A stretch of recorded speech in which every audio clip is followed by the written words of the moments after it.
곡성도 곡성이지만 영광이 난리 났습니다. 영광의 당은 누가 될까요? 민주당일까요? 조국혁신당일까요? 자, 나를 바짝 세우고 있는데 교수님 제일 궁금한 건 이 부분입니다. 얼마 전까지는 좀 심드렁했던 이재명 대표가 한준호 최고위원의 손을 끌고 영광으로 달려가고 곡성으로 지금 뒤늦게 달려가서 챙겨야죠. 뭐 이렇게 부쩍 신경 쓰는 이유 뭘까요? 아니 그냥 하나 줘도 되잖아요. 사실은 어떻게 보면은 아니, 우당이고 지금 그런 얘기 하고 있어요. 사실은, 부산에서는 단일화하자 이야기하는데 지금 대답이 없어요. 그 당이 그 당이잖아요. 솔직히 말하면은 예. 솔직히 말하면 그 당 사람들이 어떤 조국혁신당 사람들 다 민주당에 있다고 해서 공천 못 받아가지고 온 사람들 아닙니까? 예. 그 당이 그 당이고 지금 영광도 마찬가지예요. 영광에 그 장현인가? 장현입니다. 네, 장현 후보. 이분도 원래 그 민주당에서 공천을 받아야 되는데 공천 받으려고 대기하고 있다는 거 대기하고 있는데 아니겠습니까? 거기서 잘린 거예요. 그러니까 아하. 화가 난 거고 그다음에 지역에서는 이분이 많이 알려진 거거든요. 예. 많이 알려진 사람은 잘리니까 나와버린 거고 이분이 또 온 거거든요. 그렇다고 한다면 그거 무슨 저 도지사 자리도 아니고 예. 광주시장 자리도 아니고 그냥 군수다라고 그러니까요. 한다면 그래 그냥 니들 가져라 해도 되는데 어. 지금 그게 안 되는 게 좀 전에 얘기했던 그 맥락이 있는 거. 아. 이게 붙어버리는 거거든요. 아. 그러니까 조국 혁신당 같은 경우는 계속 그 민주당하고 척을 질 수는 없거든요. 예. 척을 지지는 않고 우당이다라고 하면서도 자기 몫을 좀 챙겨야 되는 부분이 있어요. 그러다 보니까 뭘 얘기를 했습니까? 그거 그 교섭단체 예. 여권 완화를 얘기를 했는데 열석으로 해달라. 그렇죠. 근데 그건 민주당에서 딱히 하고 해주고 싶지 않거든요. 일단은 교섭단체가 하나 생기게 되면 뭡니까? 귀찮다라는 겁니다. 아. 원래 선거법 때도 원래 위성정당 만들고 이럴 때도 이인영이가 뭐라 그랬습니까? 심상정이랑 같이 굴러야 돼? 싫어. 한마디로 뭐냐면은 그 당시에 정의당이죠. 정의당이 그 다음에 우당이었는데 민주당이 우당이었는데 정의당 못 믿는다라는 거죠. 우당이라는 게 우호적인 당을 말합니다. 그러니까 네. 우리가 위성정당 만들자 이래가지고 결국은 그 사다리 나버린 거잖아요. 예. 위성정당 만들어가지고 마찬가지라는 겁니다. 조국당 괜히 만들어주면은 이건 굉장히 불안한 게 왜냐하면 조국도 나름대로 지금 대선 카드거든요. 그렇죠. 대선 카드고 어떤 면은 이재명보다 더 인기가 많을 수 있어요. 예. 일단 시민 비조였죠. 이재명이 팬덤이라는 거 좀 이상하잖아요. 약간 예. 그런 팬덤인데 반해서 조국 같은 경우에는 사실은 뭐 멀쩡하게 생긴 데다가 뭐 이런 거 있잖아요. 그래서 굉장히 큰 고마 치아프라마. 네. 네. 그러니까 예를 들어서 조국을 위해서는 몇십만이 나와서 데모도 해줬었어요. 예. 그 정도의 팬덤이라는 거죠. 예. 이러다 보니까 이제 아무래도 견제하는 거고 그래서 이번 선거가 의미가 이제 커진 겁니다. 그래서 원래는 거기에 이제 그거 의미를 알기 때문에 일단은 그렇다면 우리가 커야 된다. 그래서 조국혁신당에서 뭐라고 했습니까? 선거 이제까지는 우리가 비례정당이었지 않느냐. 아하. 근데 우리 비례정당으로 안 갈 거다. 우리 목 챙기겠다. 그래서 지방선거부터 우리가 후보를 내겠다. 그럼 같은 지역구에서 민주당 후보하고 조국혁신당 후보가 경쟁하는 구도를 만들겠다라는 거죠. 예. 그걸 처음 시도한 거거든요. 그럼 사실은 그렇게 붙어봤자 뭐 당세로 보나 누가 보나 민주당이 압도적이어야 되는데 이게 호남이란 말이죠.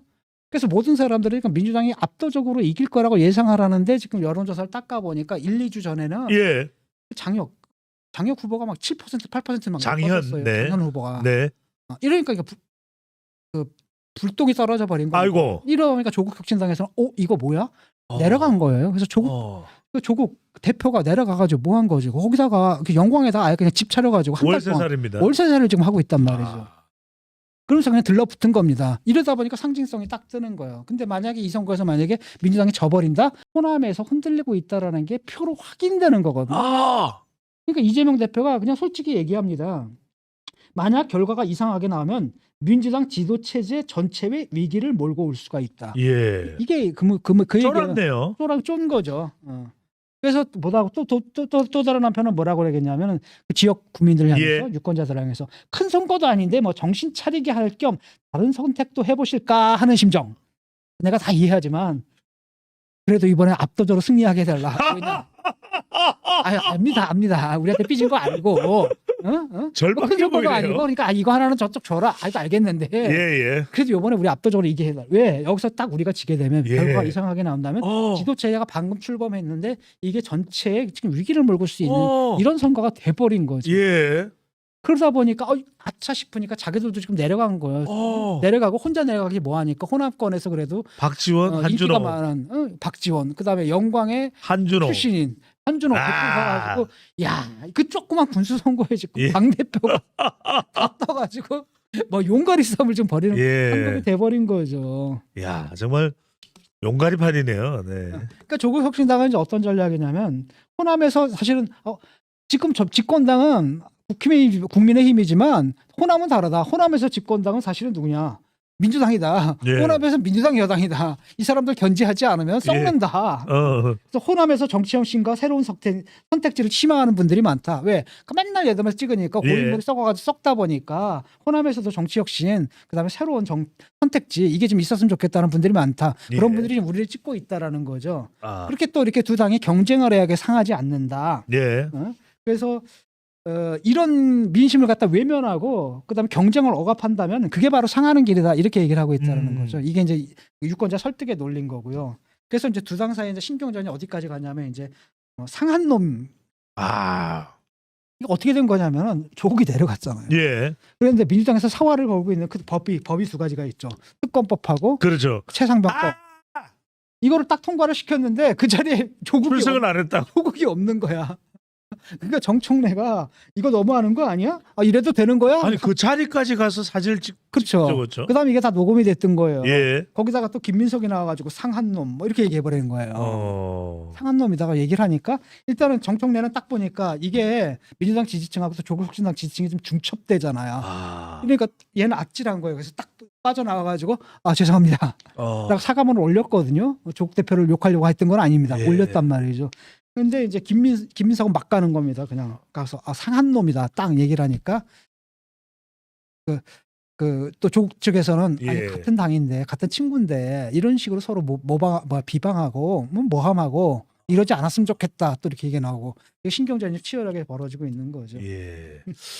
자, 이런 호남 대혈투 속에서 이거 진짜 궁금하더라고요. 꼭 교수님께 물어달라고 이야기하시는 분들 많아요. 그런데 얼마 전에 조국 대표가 이재명 대표에 비해서 제가 억수로 경륜도 능력도 모자랍니다.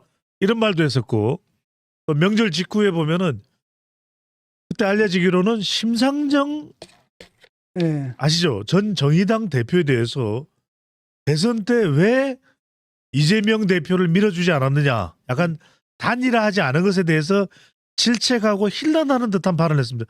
자, 이른바 이재명을 축켜 세워주는 이 추 또 심가를 한 이유가 뭘까요? 잘 묘하게 보면 일단 예. 질문에 대한 대답이기 때문에 거기서 너무 또 많은 의미를 부여할 필요는 없는데 그 질문의 대답 속에 이제 함축된 걸 조금 뜯어볼 필요가 있어요. 뭐였냐면 일단은 대선 어떻게 할 거냐고 물어본 거 아닙니까? 근데 솔직히 말하면 조국 대표가 대선 나갈 처지는 아니죠. 예. 당장 뭐가 남아 있습니까? 대법원. 2심까지 나와서 유죄고 대법원에서 판결이 엎어질 리가 없어요. 예. 라고 한다면 곧 구속될 사람입니다. 아하. 그다음에 실형을 산 사람이 어떻게 대선을 나오겠어요? 예. 그럼 그냥 그것은 이제 아웃이거든요. 최소한 한동안은.